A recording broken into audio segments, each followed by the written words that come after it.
Hindi ko palalampasin ang ginawa mong pagpapasakit sa aking mga anak! Wala silang ginawang masama sa'yo para pahirapan mo! Ngayon, matitikman mo ang aking paghihiganti! Walang yakang babae ka! Akala mo ba masisindak mo ko? Pinagbayaran lang ng mga anak mong ginawa mong pagsira sa pamilya ko. Ang pag-agaw mo sa lalaking pinakamamahal ko. Hindi ka tinabla ng mahikang itim dahil puro kulubot na yung pagmumukha mo. Ipagpapalit din lang naman ako ni Ricky sa isang aswang pa. Pagbabayaran mo ang ginawa mo kay Kakay at Cheboy! Mas masahol pa kayo sa Diablo! Anong gagawin mo sa akin? Papatayin mo ko? Gagawin mo akong putahe sa karinderya nyo? Hindi ako lalampalampa para hindi ka patulan. Dahil ikaw ang tatadtarin kung lintik ka! Isa kang hangal! Wala kang karapatang saktan ng mga bata! Ito ang sayo! Aray! Bitiwan mo akong animal ka!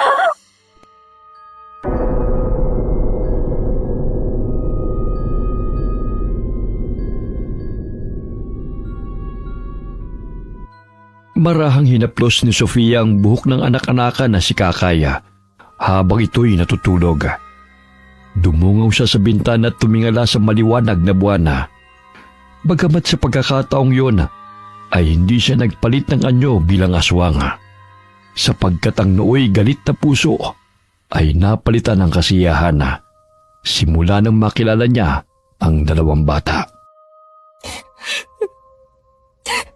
Kakalimutan ko ang aking nakaraan upang mabigyan ko kayo ng magandang buhay. Dahil sa inyong magkapatid, ay nagkaroon muli ako ng pag-asang pumangon at maging masaya. Maraming salamat sa inyo, Kakay, Cheboy. Nay, bakit gising ka pa? Ay, katatapos ko lang kasing tupiin tong mga nilabhan ko. Umiiyak po ba kayo, Nay? Ha? Ay, hindi Umikab lang ako kaya naluluha tong mata ko. Sige na, matulog ka na ulit. Maaga pa ang pasok mo bukas. Nanay Sofia, maraming salamat po sa pag-aalaga mo sa amin ni Jepoy.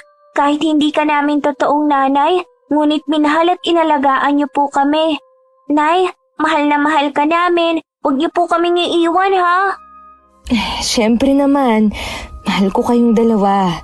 Kahit hindi man kayo nanggaling sa sinapupunan ko, palagi naman kayong nasa puso ko. Kaya nga mga anak ko kayo at hindi tayo magkakahiwalay. Dito ka sa gitna namin ni Jepoy matulog, Nay. Sige ba? Mahigpit na niyakap ni Kakay si Sofia at hinalik-halikan sa pisngi. Simula nang dalhin siya ng bata sa tinitira nilang barong-barong, ay itinuring na siya ng mga ito na nanay. Nagsumikap si Sofia na itaguyod ang pangangailangan ng dalawang bata. Kakay, gumising ka na. 6:00 na Maligo ka na. Pinag-init na kita ng tubig para hindi ka ginawin. Ang sarap pa sanang matulog, Nay. Hindi pwede yan, anak. Kailangan mong pumasok sa eskwela. Bumangon ka na. Baka mamaya mahuli ka pa sa klase. Nakapagluto na ako ng almusal, tsaka inihanda ko na ang babaunin mo rito. May trabaho ka ba ngayon, Nay? Ay oo, pero sinabihan ko si Lola Paz na 7:00 na ako makakapasok. Sila na muna ni Aling Inday ang magluluto ng ibang putahe sa karinderya. Ay, Nay, bago ko po makalimutan, wala na pala akong papel. Naubos na po kahapon. Bakit hindi ka nagsabi kagad? Eh di sana nabilhan kita kahapon. Nakalimutan ko po kasi. Sa susunod, kapag may kailangan ka, sabihan mo ako kagad, ha? Opo, Nanay. O siya, maligo ka na. Para naman makapag-almusal ka na rito. Ilang sandali pa'y nagising si Jepoy at bumaba sa katre na kanilang tinutulugan. 3 taon pa lamang ito, ngunit marunong na ang pagsabihan. Mabait siya kumpara sa ibang mga bata, lalo na kung busog ay walang problema. Aba, gising na pala ang poging bata, Halika, kumain ka na, Jepoy. Nay, ano po bang ulam? Pritong itlog tsaka hotdog. Tapos may ginawa akong pancake na babaunin mo. Ay, ang sarap niya na. Bilisan mo na ang paliligo para makakain ka na. Mamaya maubusan ka na naman ni Jepoy. Nay, tirhan mo ko. Napakalakas pa naman niyang kumain. Ayusin mo ang paliligo riyan, ha? Pinagtabi na kita ng almusal at babaunin mo. Mamaya may mga bulapay ang buhok mo katulad kahapon. Opo. Natatawa na lamang si Sofia dahil pasilip-silip sa banyo si Kakay sa takot na maubusan siya ng pagkain ng bunsong kapatid. Tapos na po akong maligo, Nay. Oh, magbihis ka na. Nasaan na yung almusal ko? Hala, parang inubos na ni Jepoy ah. Meron pa. Di ba sinabi kong pinagtabi na kita? Ang siba pa naman niya sa pagkain. Parang palagi na lang gutom. Hayaan mo na siya. Mabuting ang kumakain Kesa magkasakit, mas malaking problema pa yun. Nay, hindi ka na ba babalik sa dati mong tinitirhan? Bakit mo naman yun naitanong, anak? Natatakot po ako. Baka kasi iwanan mo rin kami katulad ng totoong nanay namin. Hindi na. Tsaka hindi ko kayo iiwan, no? Kahit makulit kayong dalawa, kayo ang dahilan kung bakit ako masaya araw-araw. Basta nanay ha, ipangako mong hindi mo kami iiwan. Ayoko na pong magpagala-gala sa lansangan. Tapos tinataboy ng mga tao at palagi kaming nagugutom. Hindi mangyayari yun. O sige na, kumain ka na rito. Kung ano-ano na naman ang iniisip mong bata ka. Alam ni Sofia kung ano ang pinaghuhugutan ni Kakay sa takot na muling iwanan sila sa lansangan. Marahan niyang sinuklay ang buhok ng anak at nilagyan ng hair clip. Ayan, ang ganda-ganda mo na Oh, mag-aalas 7 na. Mag-iingat ka sa pagtawid sa kalsada, Kakay, ha? Opo, Nay. Uy, Jepoy, huwag ka magpasaway kay Nanay Sofia, ha? Bawasan mo rin ang katakawan sa pagkain. Mamaya pumutok na yung tiyan mo. Mabait naman tong si Jepoy, Oh, parang kaklase mo yun, Sumabay ka na sa kanya. Ay, oo, si Jessica. Sige, Nay, alis na po ako, ha? Matamis na halik ng bata ang dumapo sa pisngi ni Sofia bago ito umalis ng bahay.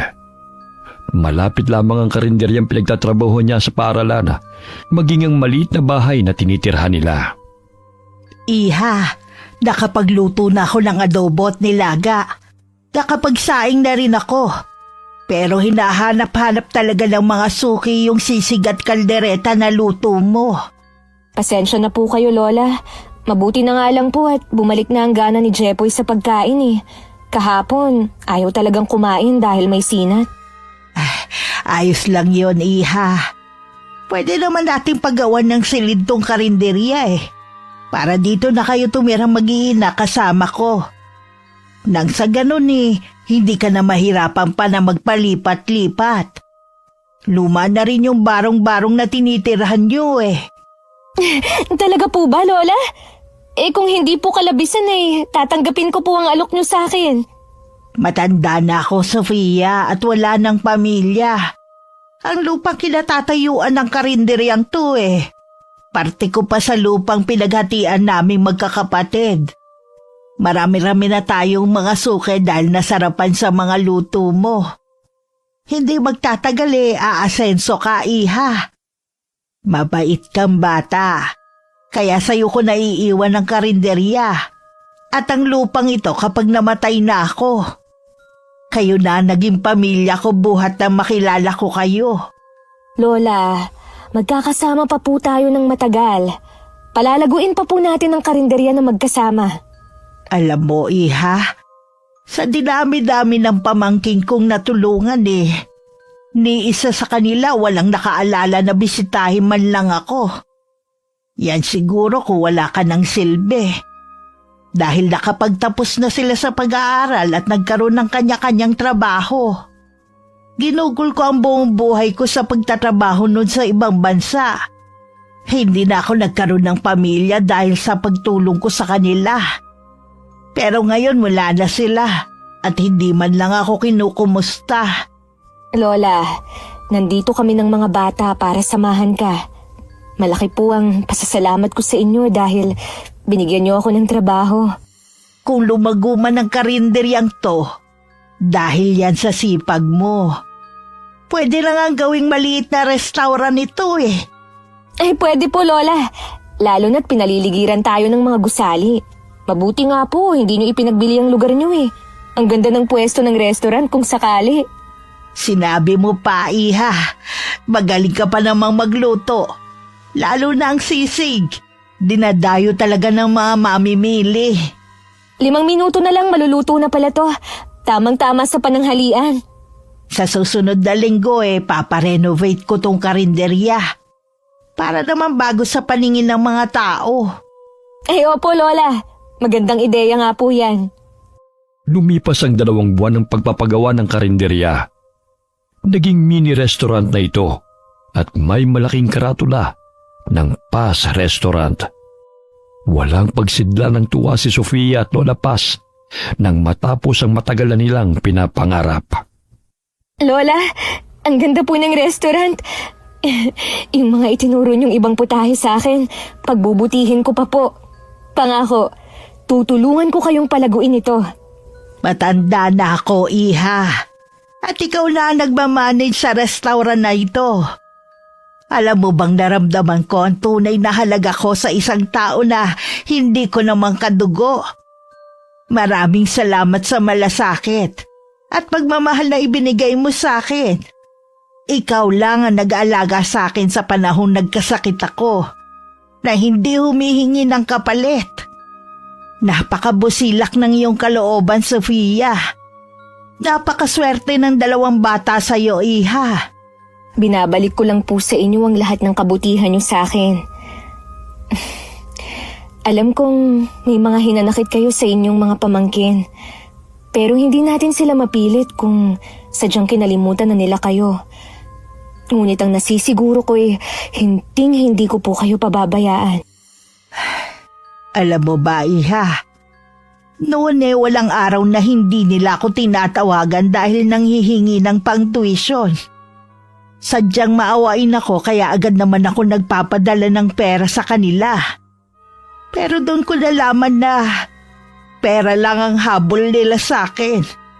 Nung magretiro ako at wala na silang masyadong nahihingi. Huwag na po kayong umiyak. Nandito po kami ni na Jepoy at Kakay para sa inyo. Pasensya ka na, Iha, kung nagiging emosyonal na naman ako. O siya, dumadami na ang mga tao. Tutulungan na kitang mag-serve ng pagkain. Dinigsa ng mga parokyano ang restaurant. Karamihan sa kanilang mga suki ay mga driver. Bukod sa mura, ay masarap pa ang putahe at pasok sa budget. Samantala, mahigit 1 taon nang nakakalipas nang huling magkita sina Sofia at Ricky. Ngunit patuloy pa rin niyang hinahanap ang dating kasintahan. Nasaan na kaya ngayon si Sofia? Ilang beses na akong pabalik-balik sa dati naming bahay, pero wala pa rin balita sa kanya. Kahit nagpatulong na ako kay Vincent na hanapin siya, wala pa rin nakakakita sa kanya. Oh, bakit nakatulala ka na naman dyan, babe? Naiisip mo na naman ang babaeng yun, ano? Akala mo ba hindi ko alam na palagi kang wala sa shop? Pagod ako, Lisel. Kaya pwede ba tigilan mo na ang pagtatalak?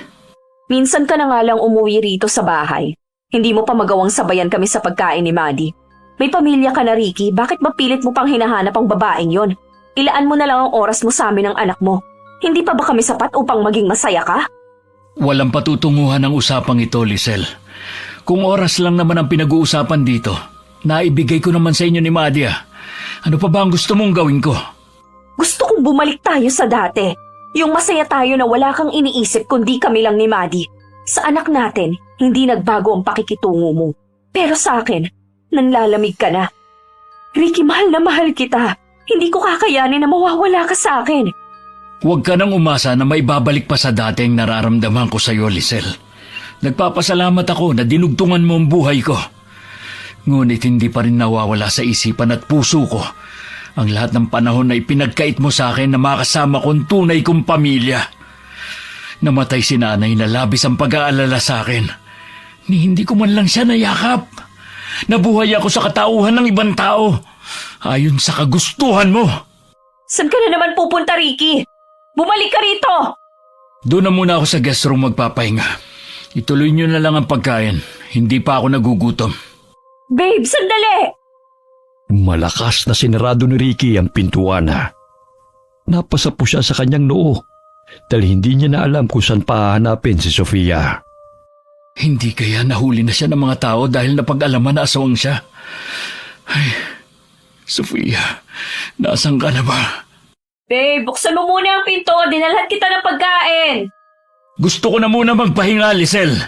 Mamaya na ako kakain. Kahit konti lang, kumain ka na muna. Ipinagluto kita ng sopas. Babe, sorry kung napagsalitaan kita ng hindi maganda kanina. Ang gusto ko lang naman na pag-usapan natin kung may problema man tayo. Ayokong mawala ka sa amin ni Maddie. Kaya nga nandito ako para bisitahin kayo ni Maddie, di ba? Alam ko ang responsibilidad ko sa anak natin. Pero babe, miss na kita. May pangangailangan din ako bilang asawa mo. Ang tagal din nating huling nagsiping. Pwede na nating sundan si Maddie. Pwede ba, Lisel? Pagod ako. Wala akong panahon sa bagay na yan. Sige, ilapag mo na lang sa mesa ang sopas. Salamat. Hahalikan pa sana ni Lisel ang asawa. Ngunit umiwas si Ricky at tinanggal ang kamay ng babae na nakayapos sa bewang nito. Kaya't padabog itong lumabas ng silid at tinungo ang kwarto nilang mag-ina. Kasama ka nga namin. Pero hindi ka na katulad ng dati na sa amin lang umiikot ang mundo mo. Ano ba kasing klaseng babae yung Sofia na yan? Bakit hindi mo siya magawang makalimutan? Gagawin ko ang lahat para manatili ka sa akin. Maagang nagising si Ricky at naisipan na naman itong umalis ng bahay. Nadatnan siya ni Lisel na papalabas ng pinto, kaya agad siya nitong tinawag. Babe, saan ka pupunta? Ang aga pa. Kakauwi mo lang kahapon tapos aalis ka na naman. Maaga kasi kaming kukuha ng mga supply. Tsaka may 2 customer na pupunta sa motor shop ngayon. At tayo magiging supplier sa shop nila. Sayang kung hindi akong kakausap sa kanila. Pwede namang ipaubaya mo na muna yan sa mga tauhan mo. Hindi pwede. Nakaset na ako ng appointment sa kanila. Ah, ganun ba? O sige, mamaya hintayin ka namin ni Maddie. Sabay tayong maghapunan, ha? Lisel, pwede bang huwag ka nang umasa na babalik pa tayo sa dati? Ayokong saktan ka. Pero ayokong paasahin ka dahil unti-unti na nagiging malinaw sa isip ko na ibang babaeng mahal ko at hindi ikaw yun. Pero Ricky, may anak na tayo. Kahit baliktarin mo man ang mundo, asawa mo ako dahil kasal na tayo. Kasal tayo pero ibang pangalan na nakalagay sa papel. Bigyan mo naman ng halaga ang sarili mo. Ayokong saktan ka. Hanapin mo yung lalaking magmamahal sa'yo ng buong puso. Hindi yung minahal ka lang dahil sa maling akala. Patawarin mo ko, Lisel. Kahit anong pilit ko, hindi ko talaga magawang mahalin ka ayon sa kagustuhan mo. Hindi ko kakalimutan ang pagiging ama ko kay Maddie. Bakit hindi mo ako diretsuhin? Makikipaghiwalay ka na ba sa akin? Oo, Lisel. Dahil ayokong saktan ka at paniwalain na mahal kita. Ano bang meron sa babaeng yun na wala ako, ha? Natagpuan mo na ba siya? Nagkita na ba kayo?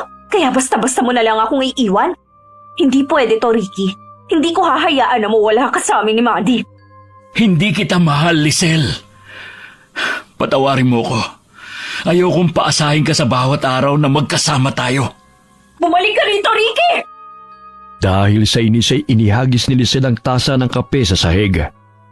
Nanginginig ang buo niyang katawan dahil hindi niya kayang palayain ang lalaking minahal at masira ang pamilyang kanyang binuo. Dumaan sa motor shop si Ricky. Ngunit matapos na makausap ang 2 customer na kikitain, ay napagdesisyonan niyang maglibot-libot sa mga lugar kasama ang kanyang driver na si Vincent. Bukod sa paghahanap ng maliliit na shop na maaari nilang maging customer, ay nagbabaka sakali rin siyang makita si Sofia sa mga baryo. Nakaramdam siya ng gutom, kaya saglit silang napahinto sa maliit na restaurant. Sandali lang. Parang pamilyar ang lasa ng sisig na to. Hindi kaya si Sofia nagluto nito? Eto palang libreng sabaw, iho. Kain lang ng kain, ha? Lola, masarap po ang putahe na niluluto nyo rito. Pwede bang malaman kung sino nagluto nitong sisig at kaldereta? Talagang masarap ang mga putahe rito, iho. Lola, ako na po rito. Magpahinga na ho kayo. Sofia, ikaw? Ricky? Anong ginagawa mo rito? Magkakilala kayo? Sige, mag-usap na muna kayo riyan. Asikasuhin ko na muna ang ibang mga customer. Lola, magpahinga na po kayo. Ako na pong bahala rito. Sofia, pwede ba kita makausap? Yung tayong dalawa lang. Marami pa po akong gagawin, sir. Pero kung gusto niyong dagdagan yung ulam, ikukuha ko kayo. Hindi yun, Sofia. Gusto ko lang makausap ka na masinsinan. Pakiusap, kahit saglit lang. Karne ng baka at baboy ang kinakain mo. At hindi tao. Malinis ang niluluto namin dito kung yan ang gusto mong malaman. Hindi naman yan ang ibig ko sabihin eh. Kahit saglit lang, gusto kita makausap. Ang tagal kitang hinanap kung saan ako nagpunta. Wala na tayong pag-uusapan pa, Ricky. Nagbagong buhay na ako. Sige na, marami pa akong gagawin. Hindi na napigilan ni Ricky na yakapin ang dating kasintahan sa kabila na alam niya na ang tunay nitong pagkatao. Bitiwan mo ako! Hindi na akong dating Sofia na kakilala mo! Nay, inaaway ka ba ng lalaking yan? Uy, Manong, huwag mong saktan ng nanay ko! Umalis ka rito, alis!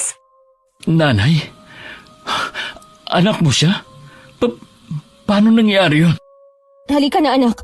Gutom lang siya kaya napagkamalan lang niya akong kakilala niya. Puntahan mo na si Jepoy.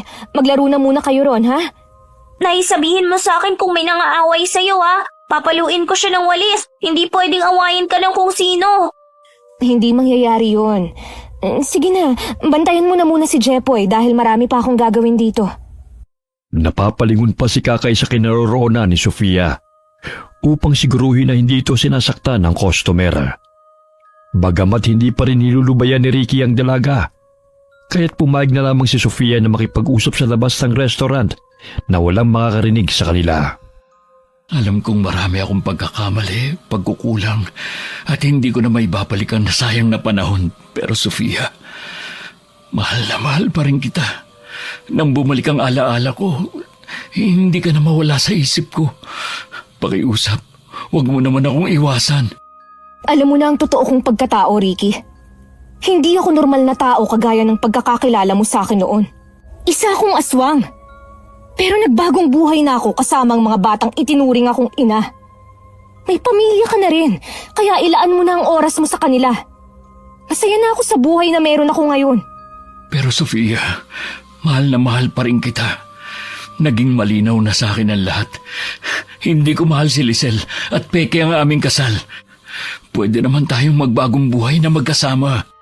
Ayokong makasira ng pamilya. Kaya sana pabayaan mo na ako, Ricky. Sapat na sa akin ang nagmahalan tayo noon. Pero hindi tayo ang tinadhana sa isa't isa. Sofia, kahit maging magkaibigan man lang tayo, ayokong basta-basta ka nalang kalimutan, hindi ko kaya. Ayoko nang makita ka pa ulit. Dahil sa tuwing nakikita kita, parang bumabalik lang ang lahat ng sakit. Kaya nakikiusap ako sa'yo. Ayokong makaramdam ng poot dahil hindi ko nakokontrol ang sarili ko na magpalit ng anyo bilang aswang. Tatalikod na sana si Sofia. Subalit mahigpit siyang niyapos ni Ricky at humagulgol sa iyak. Sana hindi na lang ako umalis noon. Kung nakinig lang sana ako sa'yo, edi sana magkasama pa tayo hanggang ngayon. Wala ka na bang natitirang pagmamahal sa akin? Kahit konti. Bitiwan mo nga ako, Ricky! Hindi na kita mahal! Sana maintindihan mo yun! Pero sana wag mo naman akong pagbawalang bisitahin ka. Pinangako ko noon kay nanay na aalagaan kita. Marami mang nangyari noong magkalayo tayo. Pero babawi ako ngayon. Wag na, Ricky. Alam kong ginagawa mo to para sa sarili mo. Nang sa gayon, hindi ka guluhin ng konsensya mo. Kahit nasabihin mo pang mahal mo ko, hindi mo maipagkakaila na naging masaya ka sa buhay na meron ka ngayon. Sa marangyang buhay na ibinibigay sa'yo ng asawa mo. Kaya nga kita hinanap para bumawi. Mamuhay tayo gaya ng dati. Kahit na ano ka man, tanggap kita, Sofia. Paano anak mo? Sisirain mo ang masayang pamilya mo para lang sa akin? Kahit anong gawin mo, Ricky, hindi mo na maibabalik ang lahat sa dati. Nangyari na ang dapat na mangyari. Buo na ang desisyon ko. Ayoko nang makita ka pa ulit. Kaya sige na, umalis ka na dahil marami pa akong gagawin. Sofia, pakiusap. Huwag mo namang gawin sa akin to. Agad na tumalikod si Sofia at iniwan ang dating kasintahan. Masakit man sa kanya ang talikuran ng pinakamamahal. Ngunit kailangan niyang gawin yun dahil ayaw niyang makasira pa ng pamilya. Sofia, napapansin kong kanina pa yung kaibigan mo rito Pero hindi pa umaalis. Nagkausap na ba kayo?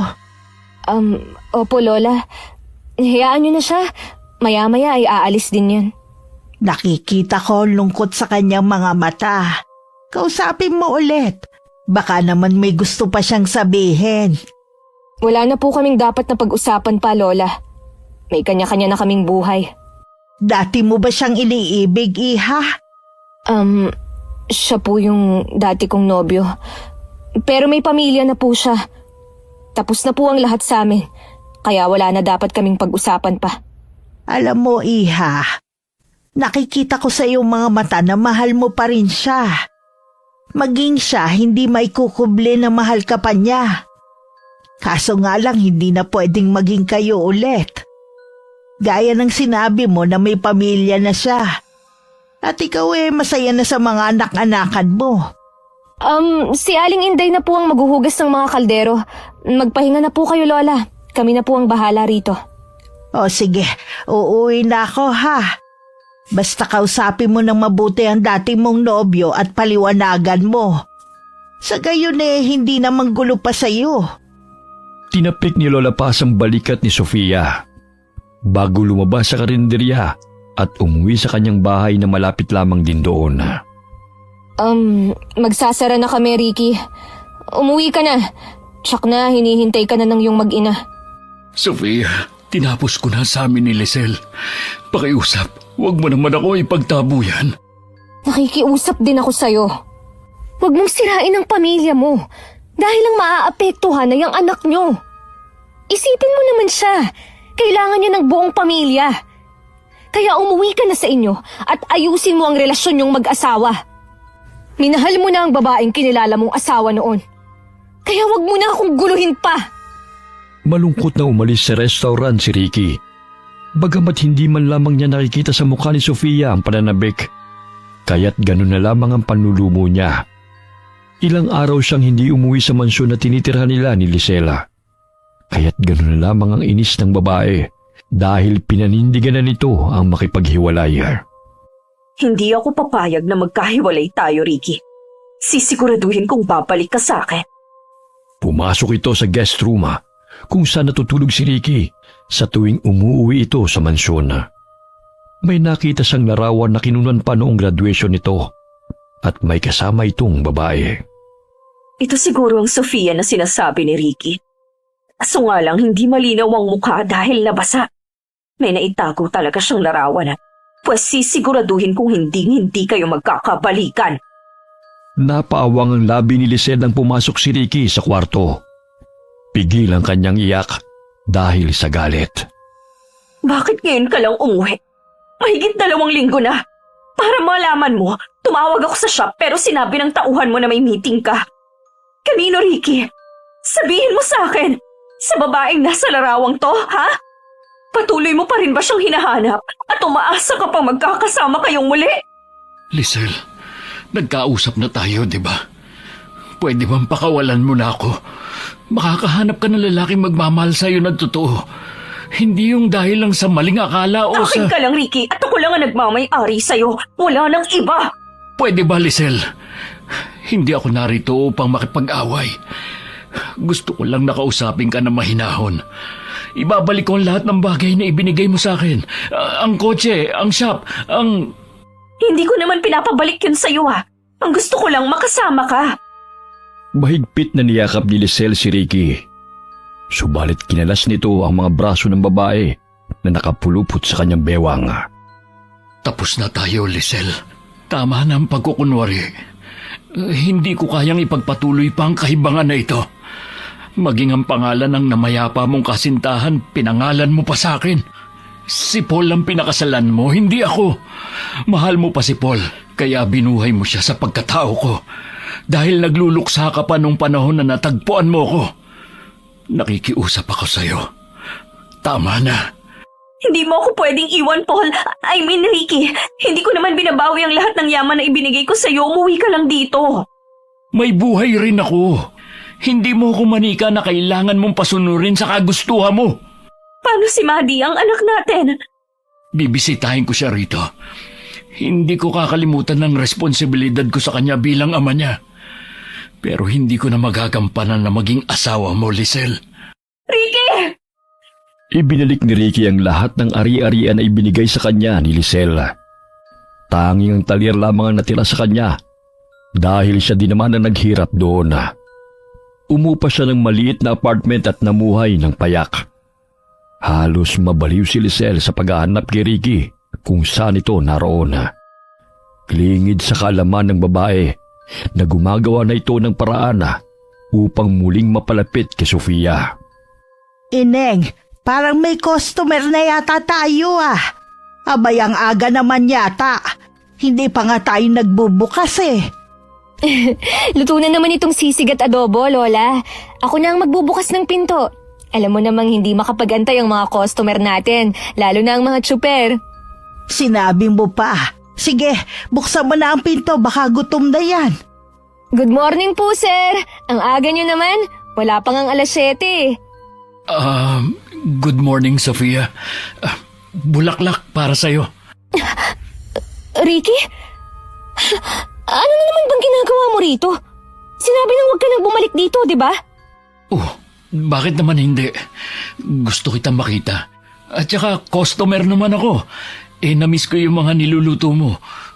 May pambayad naman ako Pwede ba, Ricky? Ang aga-aga mong nanggugulo rito. At isa pa, mamaya, magsisidatingan ng mga customer at nakakaabala ka. Hindi na naipagpatuloy ni Sofia ang kanyang sasabihin nang bigla siyang hinalikan ni Ricky sa labi. Nagulat siya sa ginawa ng lalaki. Itinulak niya ito palayo, bagamat mas humigpit ang pagkakayapos nito sa kanya. Muli niyang itinulak si Ricky, kaya bahagya itong dumistansya sa kanya. Ngunit hindi niya may kubli ang pamumula ng kanyang pisngi. Sofia, kahit ipagtabuyan mo man ako, nararamdaman ko pa rin may natitira ka pang pagmamahal sa akin. Pwede ba? Huwag ka nang umasang magkakabalikan pa tayo. Dahil hindi na mangyayari yon. Umalis ka na nga. Sinisira mo ang araw ko eh. Etong bulaklak para sa'yo. Tanggapin mo na. May mga customer na kami maya-maya. Kaya sige na, makakaalis ka na. Customer din naman ako Nagugutom na ako kaya pwede bang pumasok? Pwede rin kitang tulungan kung gusto mo. Wag na. Umupo ka na nga ron. Ano bang order mo? Ikaw. Ikaw yung tinatanong ko. Puro ka katarantaduhan eh. Sinasabi kong ikaw nga ang gusto ko. Gusto kong magkabati tayo. Gusto kong makasama ka ulit. Ang tanong ko yung order mo, hindi yung gusto mo. Ang kulit mo rin eh, no? May pansit ba? Meron. Ano pa? Okay na yan. Mamaya babalik na lang ako sa tanghalian. Kumplituhin mo na ang order para naman hindi ka na pabalik-balik dito. Naaalibadbaran ako sa pagmumukha mo eh. Naaalibadbaran o nai-inlove? Alam mo, mas gumaganda ka pa lalo kapag nagsusungit ka. Namiss talaga kita eh. Inirapan ng dalaga si Ricky at agad na kumuha ng order nito. Napapangiti na lamang si Lola Paz habang nakatanaw sa dalawa. May katulong din sila na si Aling Inday at ang anak nitong si Ami. Kaya hindi sila masyadong nahihirapan ni Lola sa restaurant. Iha, napapansin ko pabalik-balik na yung binatang yan dito Tsaka ramdam ko rin na mahal ka niya. Tingnan mo ang tingin niya sa'yo Hayaan mo siya, Lola. Isa pa, walang magawa yan sa buhay eh. Kaya pabalik-balik dito. Talaga bang hindi mo na siya bibigyan ng pangalawang pagkakataon, Iha? Minsan na kayong pinaglayunan, tadhana. Baka naman may rason kung bakit kayo nagtagpo ulit. Wala akong karapatan na panghimasukan ng personal na buhay mo. Pero sundin mo ang sinasabi ng puso mo bago mo pa pagsisihan sa huli. Natatakot ako, Lola. Baka umasa ako at bumalik siya sa pamilya na kinilala niya noon. Diba pinagtapat naman niya sa'yo ang lahat kung bakit nangyari ang bagay na yon? Kaya nga narito siya dahil gusto niyang bumawi sa'yo. Huwag mo nang sayangin pa yon. Alam kong mahal mo pa siya. Ibibigay ko lang tong order niya, Lola. Sige, Iha. Ito na po ang order niyo, sir. Napaka-formal naman kung makaser ka. Kumain ka na. Kung ano-ano pang sinasabi mo dyan eh. Sofia, sa kabilang kanto na pala ako nangungupahan para naman madalas na kitang makita. Bahala ka sa buhay mo. Hindi naman ako nagtatanong kung saan ka nakatira eh. Tsaka, hindi ako interesado, no? Wala lang, na-share ko lang. Ang sungit mo naman. Malakas ang kabog ng dibdib ni Sofia matapos na makaharap muli si Ricky. Pabalik-balik sa kanyang isipan ang pangyayaring hinalikan siya ng lalaki. Wari bumalik ang dati niyang pagmamahal sa kasintahan. Bagamat nangingibabaw sa kanyang isipan ang takot na maiwan muli dahil may sarili na itong pamilya. Kung tatanggapin ko siya ulit, edi parang magiging kabit niya ako. Ang saklap naman kung magkakaganon. Aswang na kabit ba ang tawag sa akin? Uy, ayoko.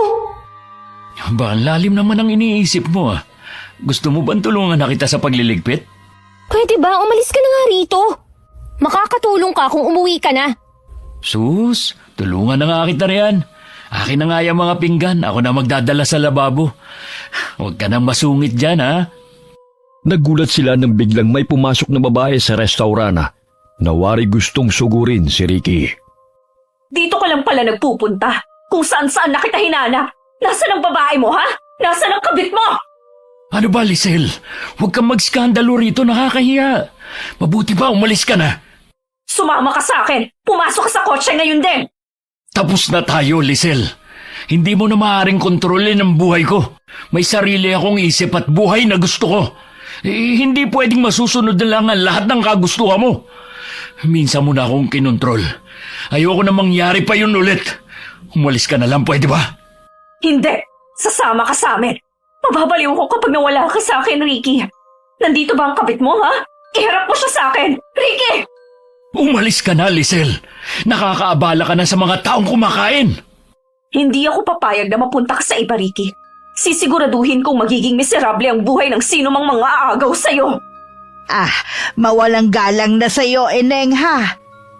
Kung hindi ka kakain sa restaurant ko at gusto mo lang manggulo, umalis ka na lang bago pa ako magpatawag ng pulis. Naaabala mo na ang pagkain ng mga customer ko.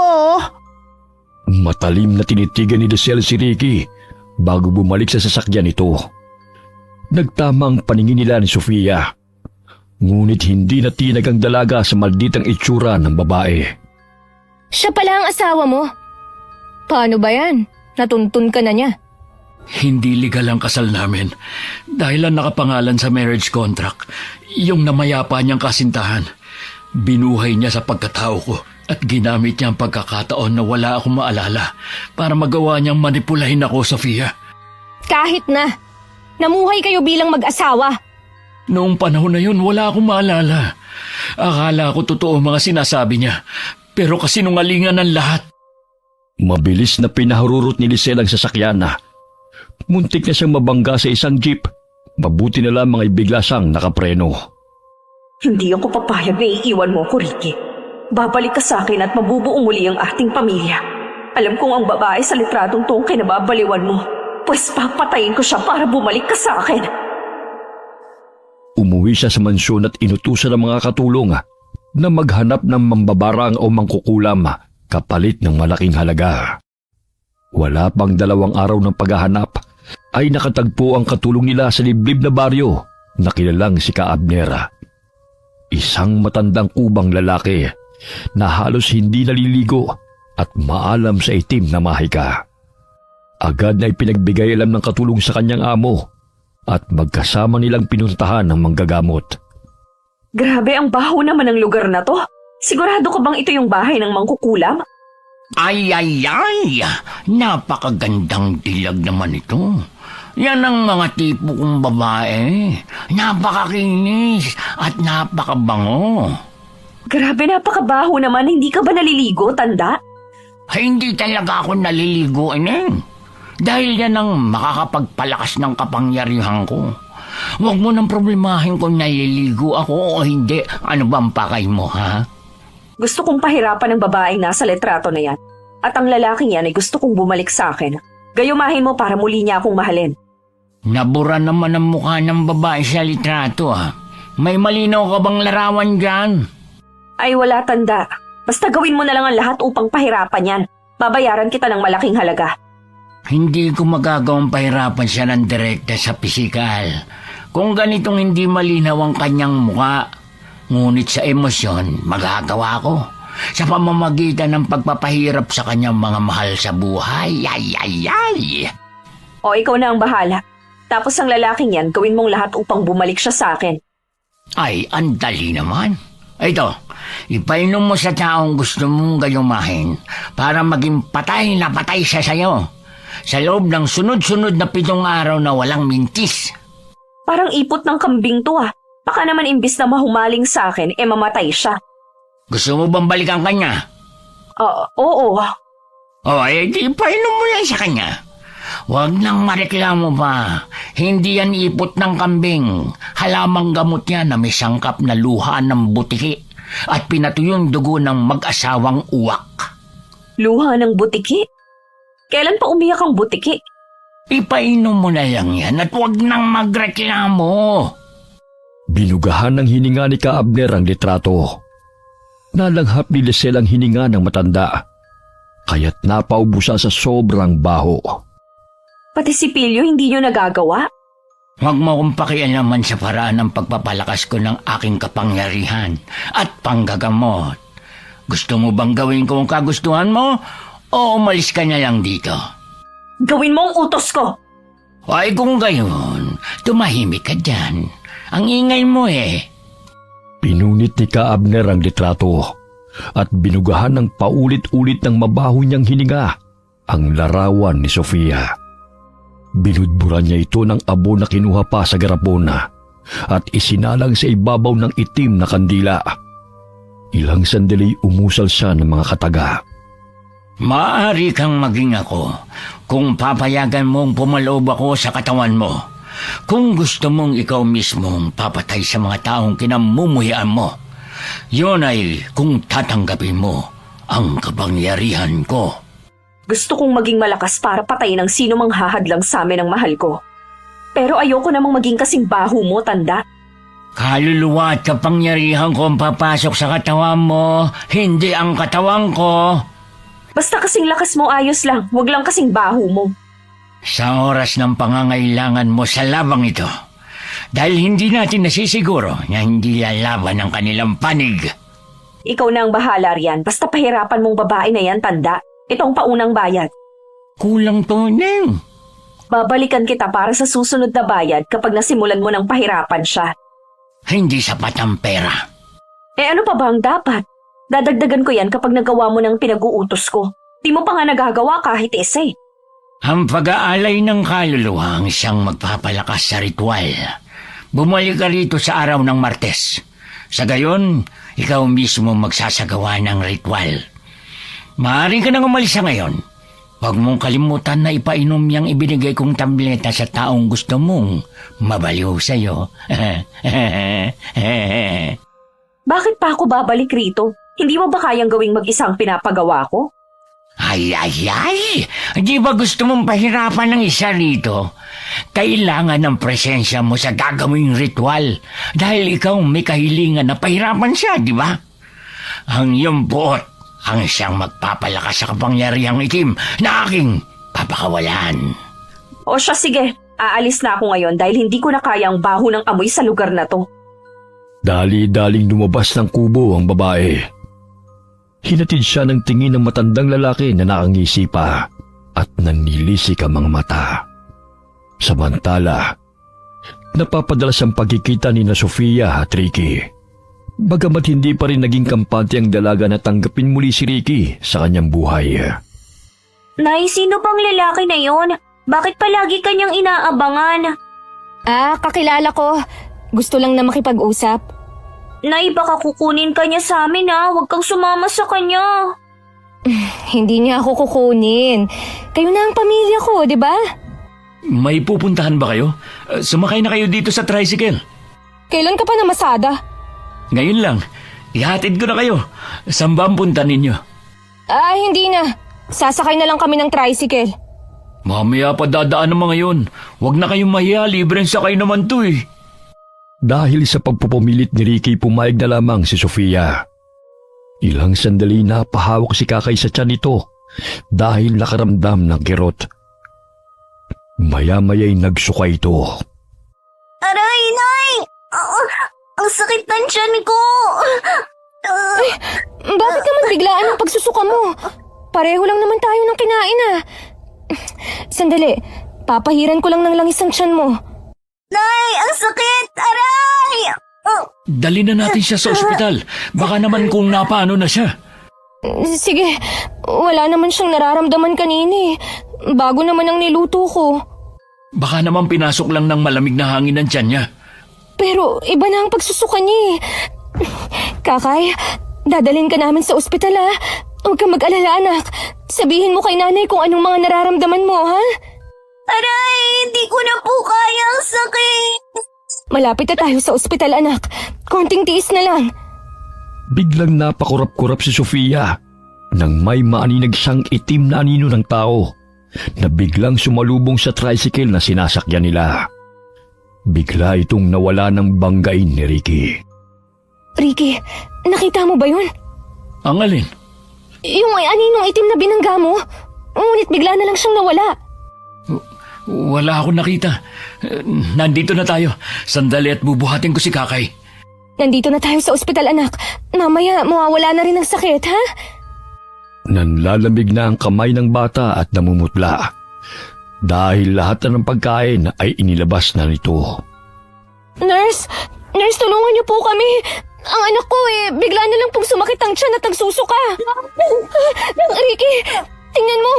May maliliit na bato na sumasama sa sinusuka ni Kakay. Hindi naman siya kumain ng ganyan Ayan na ang doktor. Kailangan na ma-examine siya para makasiguro tayo. Anak, nandito na ang doktor. Huwag kang matakot ha, dahil gagamutin ka nila. Nanay, mamamatay na po ba ako? Hindi anak, gagamutin ka ng doktor. Nandito lang si nanay ha. Mahal na mahal kita. Dinala sa emergency room si Kakay at agad na nilapatan ng gamot. Sa labas ang silid ay hindi mapakali si Sofia sa kakaisip kung ano nangyayari sa bata. Sana naman maging maayos na siya. Hindi ko talaga alam ang gagawin ko kung may mangyaring masama sa kanya. Napamahal ka na sa mga batang yon. Ang swerte nila dahil nagkaroon sila ng ina na katulad mo. Pansamantalang guminawa ang pakiramdam ni Kakay nang malapatan ng gamot. Lingid sa kaalaman ni Sofia na nag-uumpisa na si Lisel sa pagpapahirap sa kanila. Kahit anong gawin ko, hindi masyadong tinatablan ng mahikang itim ang babaeng nasa larawan. Nararamdaman kong hindi siya pangkaraniwang tao at may taglay ring itim na kapangyarihan, bagamat ang mga mahal niya sa buhay ang siyang sasalo sa isinasagawa nating ritual. Ay. Sa ganitong paraan ay aatakihin natin ang kanyang emosyon na siyang maging dahilan ng kanyang paglugmok at panghihina ng loob hanggang siyang mawala sa katinuan. Ay sige, tusukin mo na yung karayom at lagyan ng mga bato ang tiyan niya. Bakit kailangang ako pa ang gumawa nito? Bakit hindi na lang ikaw? Hindi ba binabayaran kita ng malaking halaga, tanda? Kung gusto mong maging epektibo ang pagpapahirap mo sa kanya, kailangan na gawin natin itong magkasama.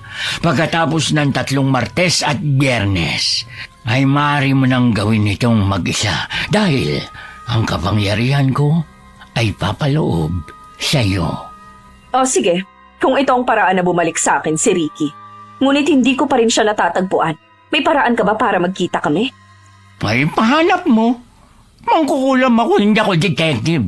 Ang kaya ko lang gawin, gambalain ang kanyang isipan. May pagkapilosopo ka ring matanda ka, no? Gawin mo na lang ang lahat ng mga nalalaman mo para bumalik na sa akin ang lalaking mahal ko. Kailangan mong ipainom sa kanya mga tabletas na yan sa loob ng 1 linggo habang sinasagawa natin ang ritual. Ilagay mo sa tubig o ano mo ang pagkain niya. Sa gayon, hindi ka na niya tatantanan. Siya na mismo ang magmamakaawa sa iyo na makipagbalikan. Hindi ko pa nga siya natatagpuan eh. Parang daga kong magtago. Pinagpatuloy ng matandang mangkukulam ang pag-usal ng orasyon habang isinasalang ang 2 litrato sa apoy sa pulang kandila. Pinapatakan din niya ng natutunaw na kandila ang larawan ni Sofia, kaya't bahagyang nakaramdam ng pag-init ng katawan ng dalaga. Aray! Ang sakit ng katawan ko. Parang umiinit ang mga kalamnan ko. Gusto mo ba ng tubig? Sandali, ikukuha kita. Pakikuha ng langis sa bag ko. Kakaiba ang nararamdaman ko ngayon. Hindi ko naman ito nararamdaman dati. Noon, ang nunal lang sa aking likod ang kumakati. Ngunit ngayon, ang buong katawan ko na ang mahapti. Heto, ako na magpapahid ng langis sa katawan mo. Ano bang nangyayari sa akin? Baka may allergy ka. Namumula ang balat mo. Sandali, tatawagin ko lang ang doktor. Hindi. Parang sinusunog ang laman ko. Ayan. Nawawala kapag pinahira ng langis. Hari ko'y kinagamitan ako ng itim na kapangyarihan. Nararamdaman ko ang negatibong enerhiya sa paligid. Maging ikaw, mag-iingat ka, Ricky. Dahil hindi ka rin ligtas. Itim na kapangyarihan? Anong ibig mong sabihin? Hindi lahat maipapaliwanag ng siyensya. May mga pangyayaring hindi ka panipaniwala na dulot ng itim na kapangyarihan. Katulad ko, nagmula ako sa angkan ng mga aswang. Ngunit ang negatibong enerhiya na umaaligid sa atin ay parang mula sa mga taong may labis na hinanakit at puot. Ayan. Unti-unti nang nawawala ang init sa katawan ko. Alam mo na rin naman na hindi ako normal na tao gaya ng pagkakakilala mo sa akin dati. Ricky, nakikiusap ako sa'yo. Sana walang makakaalam nito, lalo na ang mga bata. Ayokong matakot sila sa akin. Hindi naman ako nagpapalit ng anyo bilang aswang dahil masaya ako nakapiling sila. Siguro, pinaglayo tayo noon dahil hindi ako normal na tao. Nanggaling kami ni nanay sa angkan ng mga aswang na manggagamot. Kaya nga lang, umalis kami sa kabundukan dahil tinugis kami ng mga tao sa pag-aakalang si nanay ang pumatay sa bata. Hindi kami masama, Ricky. Sa katunayan, mabuting aswang si nanay at tumutulong siya sa mga may sakit. Ayoko rin naman na maging aswang Ngunit wala naman akong magagawa kundi tanggapin na lang ang katotohanan na nagmula ako sa lahi ng mga aswang. Kahit mapaaswang ka man, multo o engkanto, hindi pa rin naaalis sa akin na mahal kita, Sofia. Ikaw pa rin ang babaeng sumuporta sa akin at walang inisip kundi ang kapakanan ng iba. Maraming nagmamahal sa iyo kahit sino o ano ka pa dahil sa kabutihan ng puso mo. Nabasag ang kanilang pag-uusap ng lumabas ang doktora. Sinabi ng doktor na normal ang laboratory ni Kakaya. Ngunit laking pagtataka nila kung bakit nagkaganoon ang bata. Nakatulog na ito at maaari nang ilipat sa ward. Ay, salamat naman kung ganun. Baka bukas makakauwi na rin kami. Teka, tatawagan ko lang si Lola Paz para hindi na yun mag-alala. Tsaka si Jepoy, iniwan ko lang kanina kay Aling Inday Hello, Lola? Hindi po kami natuloy ni Kakay sa pamamalengke. nandito kami ngayon sa ospital dahil bigla pong sumakit ang tiyan niya at nagsuka. Kumusta na siya? Ayun, nakatulog na po siya. Nalapatan na po ng gamot eh. Gusto ko sanang makausap ka ng personal. Papupuntahin ko ngayon dyan si Ami at umuwi ka rito. May sasabihin lang ako sa iyo na importante. Tungkol saan po ba yan, Lola? Basta sasabihin ko sa iyo kung nandito ka na sa bahay. Sige ho. Oh, parang may problema din sa bahay niyo ah. Nag-aalala nga ako eh. Doon na lang ni Lola sasabihin sa akin pag nakauwi na ako. Papunta rito si Ami para bantayan muna si Kakay. Nandito lang ako para sa'yo. Pinisil ni Ricky ang kamay ng dalaga at tipid na napangiti. Batid niyang kinakabahan ito dahil sa malamig ang palad ni Sofia. Sandali. Parang may lumalabas sa ilong mo, Ricky. Parang may kumakalaw. Aray! Ano ba to? Uod! Ricky, uod nga! Ha? Bakit may lumalabas na uod sa ilong ko? Etong panyo, suminga ka! Binarang ka, hindi ako nagkakamali. Dahil sa itim na anino na umaaligid kanina at negatibong enerhiya na nararamdaman ko. Meron pa ba? Sandali, titingnan ko. Wala na. Sino kaya may kagagawan nito? Baka naman yung asawa mo. Si Lisel? Ay, may iba ka pa bang asawa? Wala. Pero wala siyang alam sa mga ganitong bagay. Aalamin natin yan. Maghahanap ako ng mga halamang gamot, pantaboy sa mga masasamang enerhiya. Samantala, napasigaw si Lisel nang mapansin na nilagyan ng matandang mangkukulam ng uod ang litrato ni Ricky. Hoy, tanda! Gusto mo pang barangin si Ricky? Tignan mo, nilalagyan mo na ng ungkod yung larawan niya. Pasensya na, Ineng. Medyo malabo na kasi mga mata ko eh. Ayusin mo naman, tanda. Mapapatay mo pa si Ricky imbis na mahumaling sa akin. Dampian mo ng halik ang larawan ng lalaki at bumulong ka ng 3 beses ng kahilingan mo. Ginawa ni Lisel ang utos ng matandang lalaki at muling ibinalik kay Ka Abner. Pangising inilagay ng matanda ang litrato ni Ricky sa tubig at pinalutang-lutang. Aray! Sandali! Parang sakit ng ulo ko. Ano nangyayari sa'yo, Ricky? Nanunumbalik si Lisel sa isipan ko. Hindi maaari ito. Ano nangyayari sa akin? Si Lisel, gusto ko siyang makita. Hindi maaari ito. Alam kong ginagamitan ng itim na kapangyarihan si Ricky. Kailangan kong gumawa ng paraan upang huminahon siya. Bawang, tama. Kailangan kong makahanap nun upang ipainom sa kanya. Sa gayon ay humina ang kapangyarihang itim na bumabalot sa kanya. Aray! Ang sakit ng ulo ko. Paulit-ulit kong naririnig ang boses ni Lisel na umaalingaw sa aking pandinig. Napansin ni Sofia na papalapit si Ami, kaya't inutusan na muna niya itong bumili o maghanap ng bawang. Sinunod naman ng dalagita ang utos niya. Hinawakan niya sa kamay si Ricky upang kumalma ito. Aray! Sandali lang, Ricky, ha? Alam ko na ang nangyayari sa'yo. Kinukulam ka. Kailangan nating maghanap ng pangunahing lunas. Ilang sandali pa'y dumating si Ami dala ang bawang na pinabili ni Sofia. Mabuti na lamang at meron sa kantin ng ospital, kaya hindi na ito nahirapan sa paghahanap. Pinisa niya ang 2 pirasong bawang at inilagay sa kalahating baso ng tubig. Inumin mo muna to, Ricky. Mabisang gamot to panlaban sa kung anumang itim na enerhiya na dumapo sa iyong katawan. Ubusin mo, ha?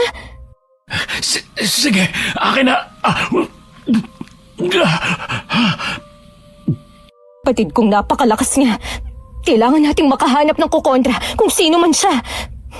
Hindi ko siya kaya. Dahil ang tanging alam ko lamang ay ang mga simpleng pangontra laban sa barang at kulam o anumang itim na kapangyarihan. Ami, ikaw na munang bahala kay Kakay, ha? Akin na pala ang pinadala kong dahon ng atis. Ilalagay ko sa ilalim ng higaan at una niya. Huwag mong aalisin to, ha? Tumango ang dalagita at sinunod ang bilin ni Sofia. Umalis sila sa ospital ni Ricky at umuwi sa kanilang tinutuluyan. Pagdating nila sa karinderya, nadat na nila si Lola Paz na nagsisindi ng kandila sa altar nito. Iha, Napakalakas ng mahikang itim na pabalik-balik rito. Nararamdaman ko siya. Kaya nagsagawa ako ng orasyon upang lubayan niya si Jepoy. Lubayan si Jepoy? Bakit, Lola? Anong nangyari kay Jepoy? Umiiyak ang bata dahil sa labis na takot. Nadatnan kung gusto niyang kunin si Jepoy. Alam mo bang sa pamamaraan nun bibigyan niya ng malubhang karamdaman ng bata hanggang sa mamatay. Hindi ko alam kung bakit niya ito ginagawa. Ngunit alam kong matindi ang puot sa puso ng taong may kagagawan nito. Hindi ko maintindihan, Lola. Bakit si Jepoy? Anong kasalanan niya? Nadamay lang ang mga bata sa galit ng taong yun sa'yo. Huwag ka na mag-alala. Nasa maayos na kalagayan na si Jepoy. Pero batid kong gusto kanyang pahirapan sa pamamagitan ng pagpapahirap sa mahal mo sa buhay. Itong libro, makakatulong sa'yo to para malabanan ng mga taong gustong magpahirap sa'yo. Tutulungan kita sa abot ng aking makakaya, anak. Isa akong manggagamot. Kaya nga ni isa sa aking mga pamangkin ayaw tanggapin ang librong ito. At mag-iisang manggagamot at may kaalaman din sa mahikang itim. Lola, maging si Ricky nilabasan ng uod sa ilong. Umupo ka rito, iho. Nararamdaman ko ang mainit na pagnanais ng taong ito na maangking kang muli. Ikaw ang gusto niya. Kaya handa siyang pahirapan ng sino manghahadlang sa kaligayahan niyong dalawa. Si Lisel ang alam kong gustong kumontrol sa akin. Maari kayang siya may gawa nito sa atin? Lola, si Kakay, hindi ko siya pwedeng iwan sa ospital. Huwag ka mag-alala, Sofia. Pinadalhan ko na ng pangontra si Ami para isabit sa katawan ni Kakay. Magiging maayos na rin ang kalagayan niya. Ibig sabihin, ako ang dahilan ng paghihirap ng mga bata? Paano po namin malalabanan ang mahikang itim, Lola? Hindi basta-bastang mangkukulam at mambabarang ang kalaban natin. Ngunit hindi ko hahayaan na magwagi siya sa kanyang kasamaan. Halika, iho. Ilagay mo ang palad mo sa pulang tela. Ikaw rin, Sofia. Sisikapin nating putulin ang isinasagawa nilang ritual. Umusal ng mga kataga si Lola Paz habang binabasang nakasulat sa libro. Malakas ang pag-ihip ng hangin kahit nasarado ang bintana at pinto. Huwag kayong matakot. Kahit papano nalalabanan ko siya. Aray! Ang sakit ng likod ko! Ang nunal ko! Umiinit na naman! Alam kong dati na hindi ka normal na tao, iha. Ngunit alam ko namang mabuti ang iyong kalooban. Sa kabila na isa kang aswang. Lola! Matagal ko nang alam. Simula nang tumuntong ka sa lugar na ito. Isa akong manggagamot kaya nararamdaman ko ang enerhiya ng bawat tao na nakakasalamuha ko. Aray, Lola! Ang sakit ng likod ko! Parang napapaso ako!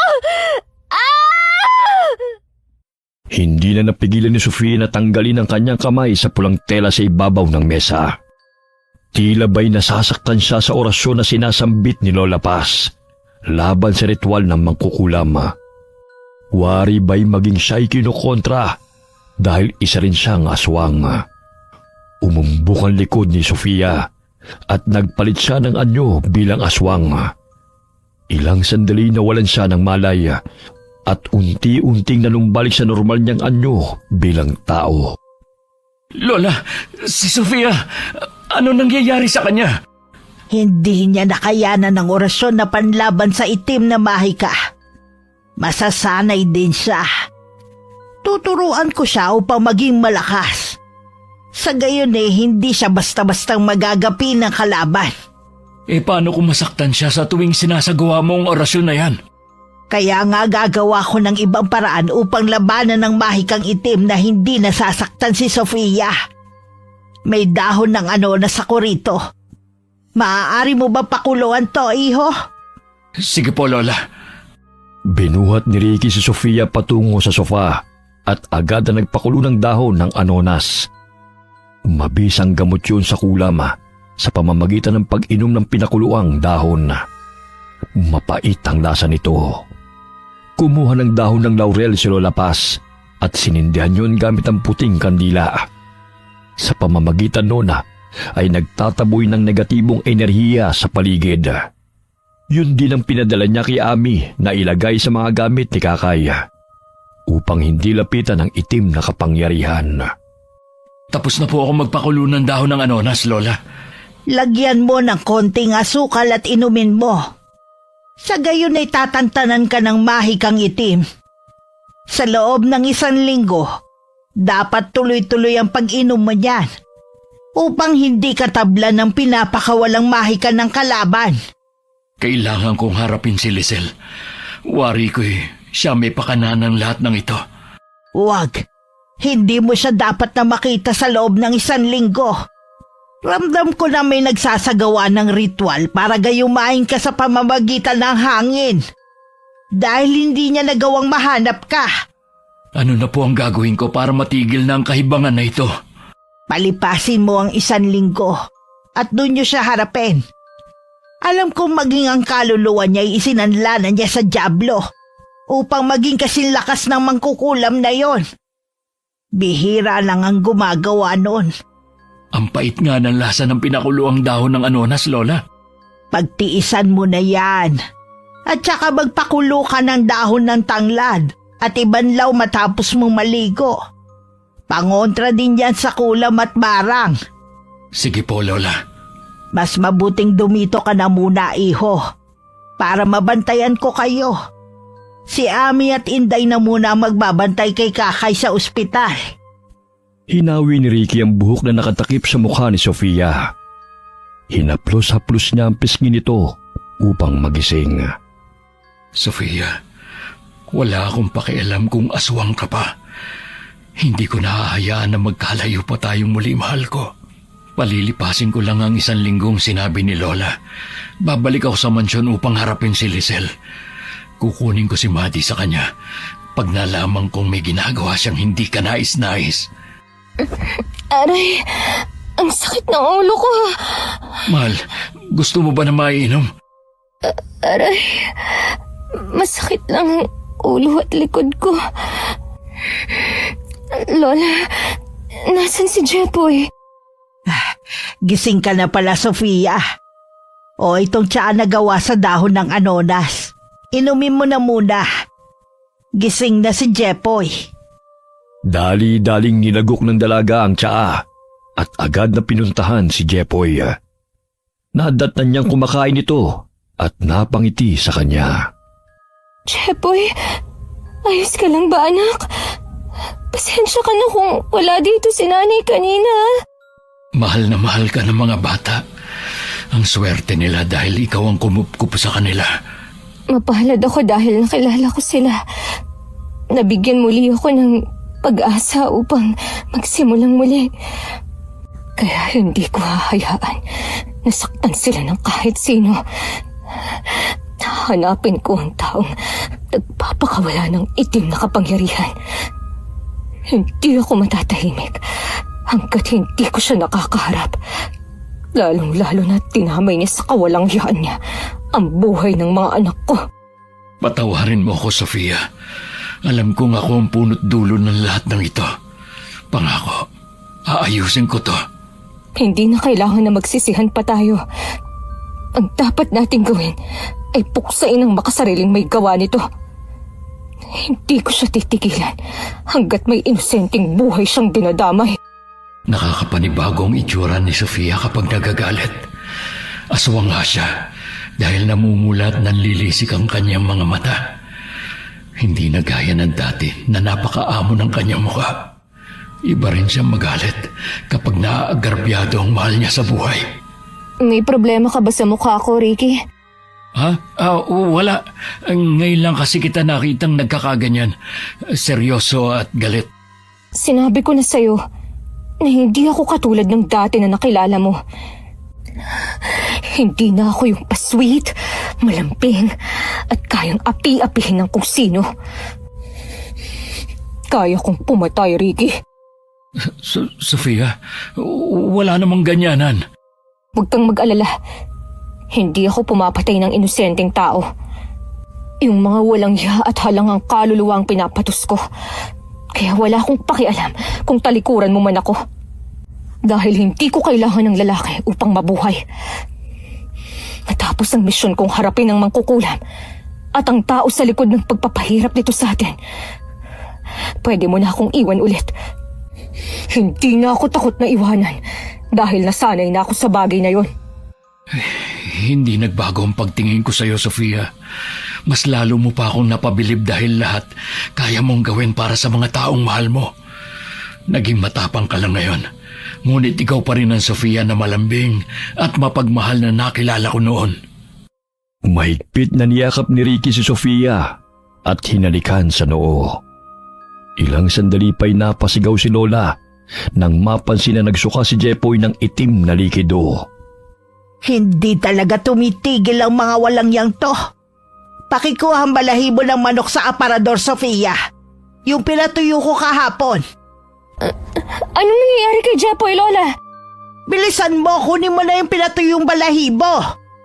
Tingnan ko lang kung hindi siya masasaktan sa gagawin ko. Ito po, Lola. Hawakan mo si Jepoy, iho.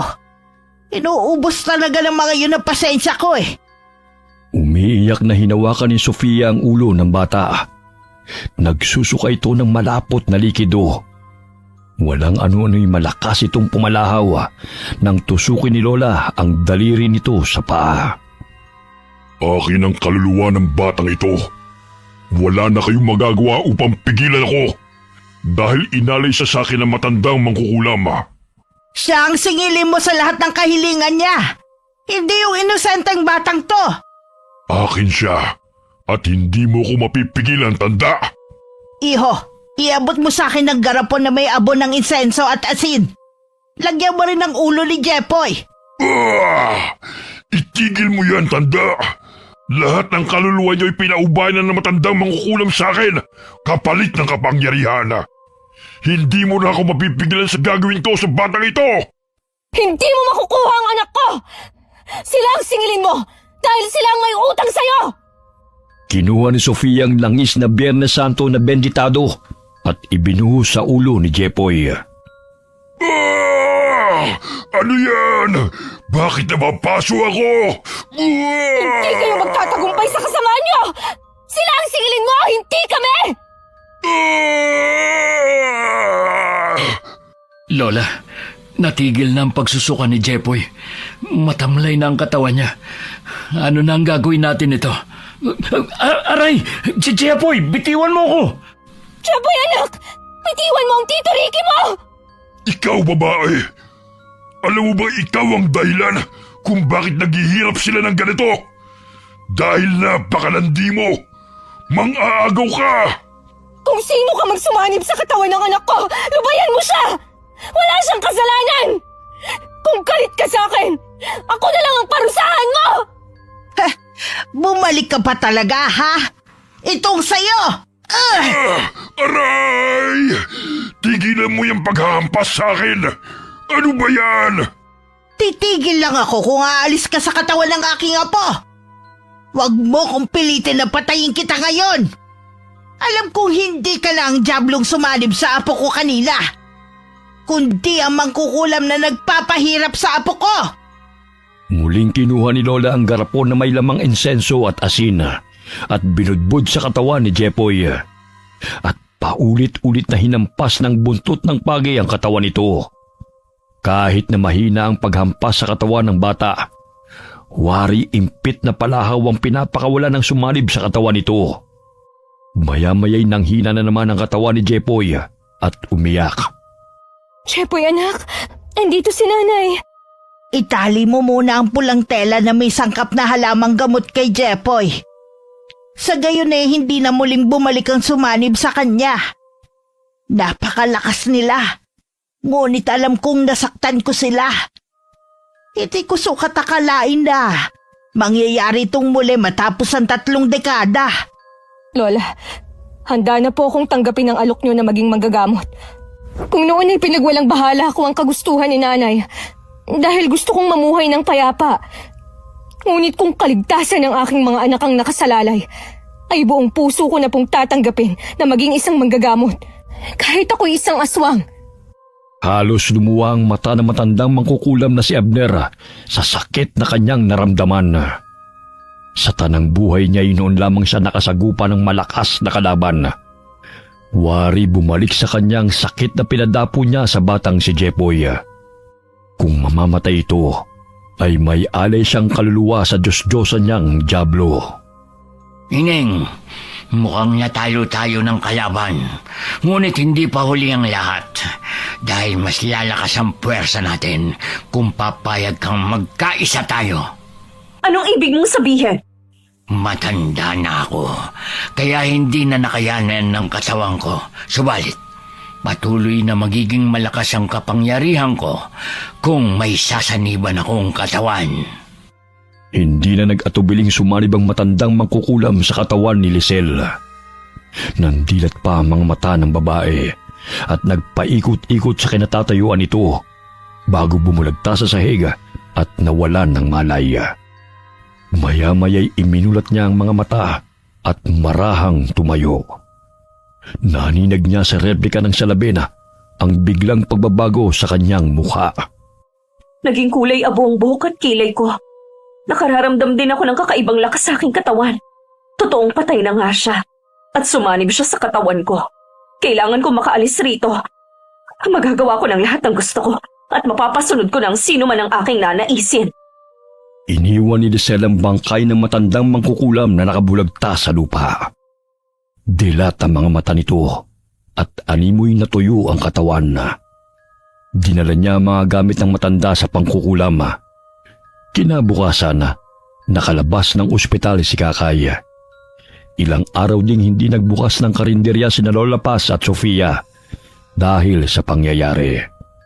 Kapag masama ang pakiramdam mo, sabihin mo kagad kay nanay, anak, ha? Hindi na po sumasakit ang tiyan ko, Nay. Di ba kaibigan mo siya? Dito na ba siya titira kasama natin? Pansamantala lang naman, anak. Pero aalis din naman siya kapag maayos na ang lahat. Ayaw mo ba nandito ako, Kakay? Ayaw ko pong may nangaaway kay nanay. Mahal ko ang nanay mo. Hindi ko naman siya aawayin eh. Ilang araw ding walang nanggugulo sa kanila. Ngunit nararamdaman pa rin ni Lola Paz ang negatibong enerhiya na pinapakawalan ng taong matindi ang galit kina Ricky at Sofia. Nakakatakot ang katahimikan ng itim na kapangyarihan.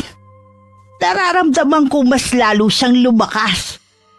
Wari ko'y pumanaw ng katawan ng mangkukulam. Pero nananatili ang kapangyarihan nito sa ibang katauhan. Ano na ang gagawin namin upang matalo siya? Kailangan yung buwagin ng ritual sa pamamagitan ng pagkuha ng anumang bagay na kanyang dinasalan at sunugin ang libro na kanyang pagmamay-ari. Nakasaad sa libro ng libreta ang bagay na yan, Iha. Kailangan kong aralin ang librong to upang matalo ko siya. Kawawang mga anak ko kung patuloy niyang pahihirapan. Bukas pupunta ako sa mansyon. Bibisitahin ko si Maddie at mamanmanan ko ang kilos ni Lisel. Mag-iingat ka, Iho. Itong halamang sangkap na naging batong mutya laban sa mangkukulam. Dalhin mo to upang maging pananggalang sakaling makaharap mo ang taong nagsasagawa ng ritual. Maraming salamat po, Lola. Pwede ba akong sumama sa'yo, Ricky? Gusto ko rin kasing makasiguro kung ang babaeng yun ang may kagagawa ng lahat ng ito. Mahal, ayoko masaktan ka. Ako na ang tatapos nito. Sasamahan kita! Baka mapano ka pa ron. Tsaka ayokong tumunganga na lang dito at... O sige na nga, samahan mo na ako. Huwag kang mag-alala. Kahit sa labas lang ako ng bahay niyo. Gusto ko lang talagang malaman kung ang dati mong asawang may pakana ng lahat. Magkasamang pumunta sa mansyon sina Ricky at Sofia. Hindi mapapansin ang takot sa mukha ng dalaga, kundi ang kagustuhang malaman kung sino ang tao sa likod ng pagpapahirap sa kanyang pamilya. Huminto ang taksi sa tapat ng mansyon at agad silang bumaba. Nandito na tayo, mahal. Dito na lang ako sa labas maghihintay. Pero dumidilim na. Baka mapano ka rito. Masayos nga eh. Kaya ko ang sarili ko. Kaya wag mo akong alalahanin. Pinapasok ng katulong si Ricky matapos niyang mag-doorbell. Naiwan si Sofia sa labas at nagkubli sa mga halaman. Nagsumbong ang katulong kay Ricky. Nakakaiba na ang kinikilos ni Lisel. Nakakatakot at hindi na nito inaasikaso si Maddie. Dumiretso siya sa kwarto ng babae. Tumambad sa paningin nito ang altar na pinalilibutan ng itim na kandila. Kailan ka pa nahilig sa ganitong theme? Mukhang horror room na itong kwarto mo ah. Mabuti at bumalik ka, babe. Alam mo, ang tagal kong hinintay ang pagbabalik mo. Nasasabik na ako sa'yo, Ricky. Bakit ganito tong kwarto mo? Ang kalat. Tsaka parang ang daming abubot na mga sungay. Itong libro, ano to? Huwag mong pakialaman yan, babe. Halika sa kama. Alam kong miss mo na ako. Saan ka ba nanggaling? Bakit ang tagal mo nagpakita sa akin? Ayun ang libro. Totoong sinabi ni Lola na pumaloob sa katawan ni Lisel ang kapangyarihan ng mangkukulam. Kailangan kong hanapin ang bagay na dinasalan ng ritual para mapawalang bisa ang kapangyarihang itim na sumusubaybay sa amin. Oh babe, bakit nakatulala ka na riyan? Sabi ka na bang maangkin muli ang katawan ko? Naghubad ng damit si Lisela, kaya't kitang-kita ni Ricky ang kabuuan ng kanyang katawan. Napasandal siya sa altar kung nasaan ang libro, kaya't nilapitan siya ni Lisela at dahan-dahan siyang hinahalik-halikan sa leeg habang kinakalas ang butones ng kanyang polo. Namilog ang mga mata ni Ricky nang masipat ng kanyang paningin ang punit na litrato sa itaas ng librong itim na may nakapatong na itim na kandila. Kaya't pasimple niyang kinuha yun habang abala si Lisel sa paghalik sa kanya. Susunugin na sana niya ang litrato nang pigilan ng babae ang kanyang kamay. Bitawan mo yan. Bakit hindi ka nalang magpakasaya sa piling ko, babe? Akin na yung litrato na hawak mo. Anong gagawin mo rito? Lumang litrato na to ah. Gusto ko nang mawala na ito. Ang gusto ko, punuin ng mga larawan natin ang buong mansyon. Ang dapat dito, sunugin. Wag! Huwag mong gawin yan! Bakit hindi pwede? Itinulak ni Lisel si Ricky upang agawin ang litrato na nagsisimula ng matupok ng apoy. Nakuha niya yun at inihipan. Nakipag-agawan si Ricky upang muling makuha ang larawan. Akin na yan! Hindi mo pwedeng sunugin yan! Bakit? Dahil gusto mo kaming pahirapan? Alam kong nakipag-ugnayan ka sa mangkukulam, Lisel. Hindi ka magtatagumpay sa kagustuhan mo. Nandilat ang mga mata ni Ricky nang biglang namula ang mga mata ng babae. Nanilisik ang mga mata nito at wari tinubuan ng sungay. Naninag ni Ricky ang anino ng babae sa dingbing na wari kasing laki ng kalabaw at mahaba ang sungay. Natatakot na naman ang katulong kaya kinarga nito si Maddie pababa ng kwarto. Isa ka ng dyablo! Hindi ka na tao! Akin ka! Ikaw ang dahilan kung bakit ako nagkakaganito, Ricky. Walang magmamay-ari sa iyo hanggang sa kamatayan. Akin ang kaluluwa mo at isasama kita sa impyerno! Ikaw lang ang nababagay doon. Dahil ang sakim at puno ng galit na katulad mo ay doon napupunta. Wala kang kasing sama. Pati mga bata dadamay mo pa sa kawalang hiyaan mo. Takot na lumabas ang katulong karga si Maddie at nagkubli sa mga halaman. Wala na rin doon ang gwardya dahil nag-resign na ito nang makita ang kakaibang itsura ni Lisel tuwing gabi. Kinausap ni Sofia ang katulong at napag-alaman niya kung ano nangyayari. Pagpasok niya ng mansyon ay nakita niyang kinakaladkad ni Lisel si Ricky palabas ng kwarto. Hindi na nito magawang tabla ng mahikang itim ang lalaki dahil sa taglay nitong sangkap na bato na ibinigay ni Lola. Kaya ang tanging magagawa lamang nito ay saktan ng pisikal si Ricky. Akala mo mapipigilan mo ako sa isinasagawa kong ritual?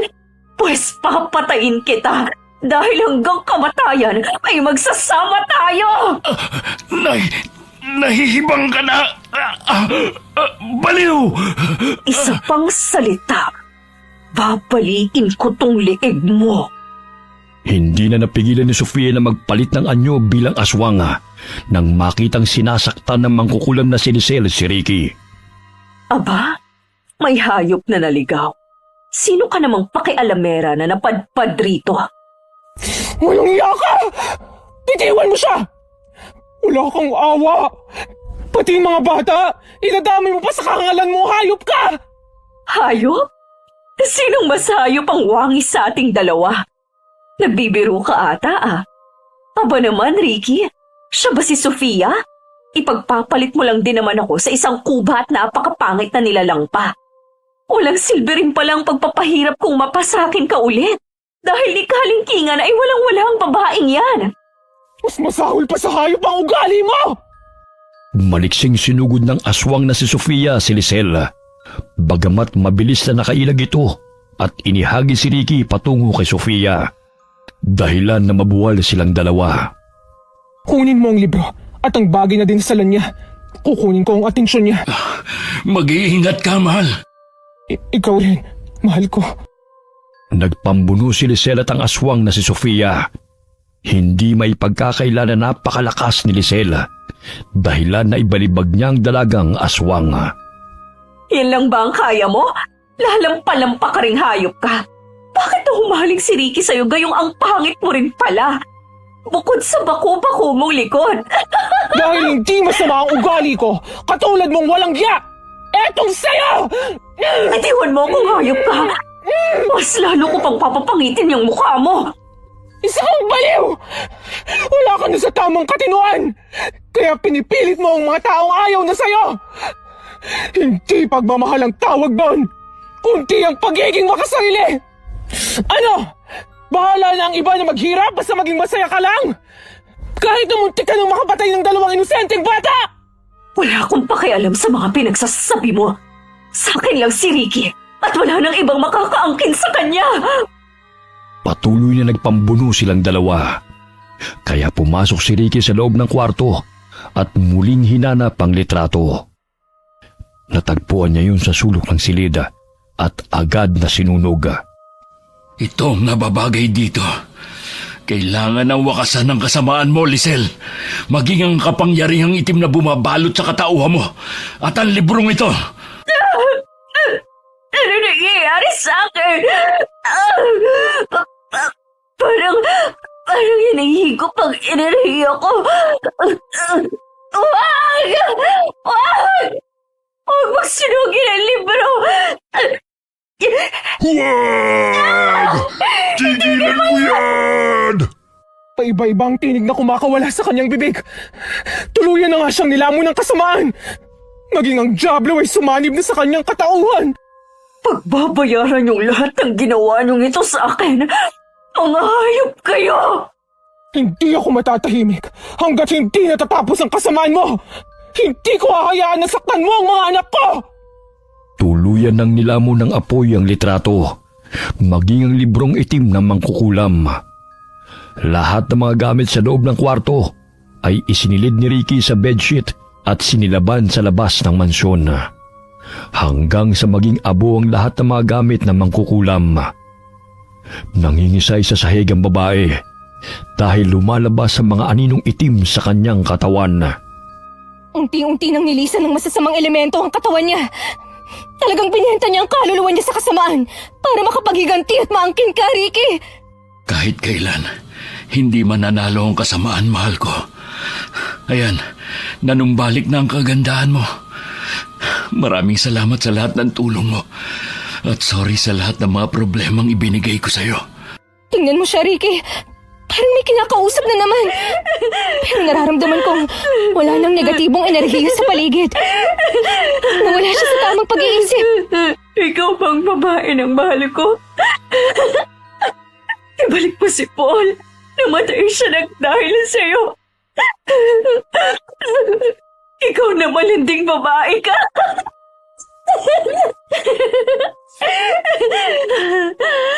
Si Paul ang totoong mahal niya, hindi ako, Sofia. Naging obsessed siya sa lalaking yon. Napag-alaman ko mula kay Vincent na ikakasal na sana sila ni Paul. Kaso, nalaman niya na may relasyon pala ang lalaki sa pinsan niya 2 linggo bago ang kasal. Aksidente yung kinamatay ni Paul at ng babae, pero ayon kay Vincent, parang sinadya na tanggalan ng preno sa sasakyan nito.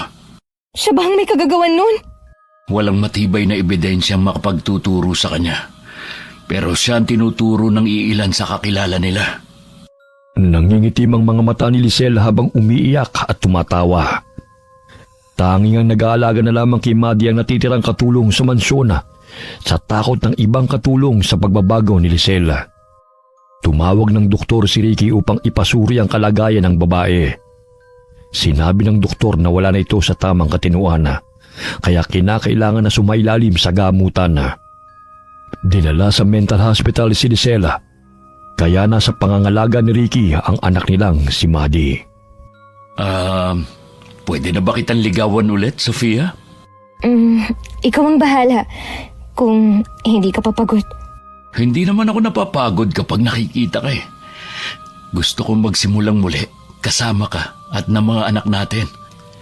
Kung gusto mo, ampunin natin ang legal si Nakakay at Jepoy eh. Nang sa ganun, maging pamilya na talaga tayo. Talaga? Oo naman. Nagpatayo ng bahay sina Sofia at Ricky, katabi ng restaurant na pagmamayari ni Lola Paz. Pagkalipas ng ilang buwan ay napagdesisyonan ng dalawa na magpakasala at inimbita nila ang matalik na kaibigan ni Sofia.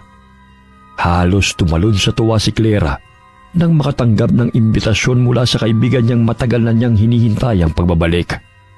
Sa tulong ni Lola Paz na nagmula sa angkan ng mga babaylana, ginamot niya ang pagiging aswang ni Sofia. Kaya hindi na ito basta-basta nagpapalit ng anyo bilang aswang sa tuwing kabilugan ng buwan. Makalipas ang 1 buwan ay kinasal sina Ricky at Sofia.